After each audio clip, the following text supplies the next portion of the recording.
কি মন খারাপ? আর এই পারভেজ ভাই থাকতে তোমাকে মন খারাপ হইতেই পারে না। যদি হাতে কয়েক সেকেন্ড সময় থাকে তাহলে আমি একটা গল্প বলবো, শুনে যেতে পারো। 100% মন ভালো হয়ে যাবে।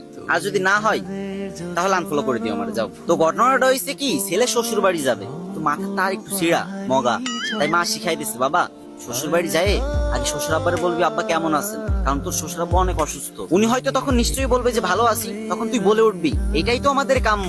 তারপর তুই উনি কি ওষুধ খাই সেটা জানতে চাইবি, উনি নিশ্চয়ই যে ওষুধ খাই কিছু একটা কথা বলবেন, তখন তুই বলবি বাহ খুব ভালো ওষুধ, এই ওষুধ আপনি খেতে থাকেন, সুস্থ হয়ে যাবেন খুব তাড়াতাড়ি। তারপরে বলবি আব্বা কোন ডাক্তার দেখাচ্ছেন, সে নিশ্চয়ই একটা ডাক্তারের নাম বলবে, তখন তুই বলবি দারুণ ডাক্তার, আপনি দেখাতে থাকেন খুব তাড়াতাড়ি সুস্থ হয়ে যাবেন। আর সবসময় হাসি খুশি থাকবি, কেমন? বোকা ছেলে মায়ের কথায় সম্মতি দিয়ে মায়ের সাথে শ্বশুর বাড়ি গেল। এদিকে শ্বশুর মশাই রোগের জ্বালায় বিছনায় শুয়ে ছটফট করতেছেন। ঠিক তখনই জামাই এন্ট্রি নিল, হা হা করে হাসতে হাসতে বলল কেমন আছেন বাবা? তখন শ্বশুর বলল আর বাঁচার ইচ্ছা নেই, এবার মরলেই বাঁচি। তখন জামাই আরো জোরে হা হা করে হাসতে হাসতে বলল এইটাই তো আমাদের কাম্য, তো আপনি কি ওষুধ খাচ্ছেন বাবা? তখন শ্বশুর মনে খুব কষ্ট পেল আর রেগে গিয়ে বলল ঘোড়ার ডিম।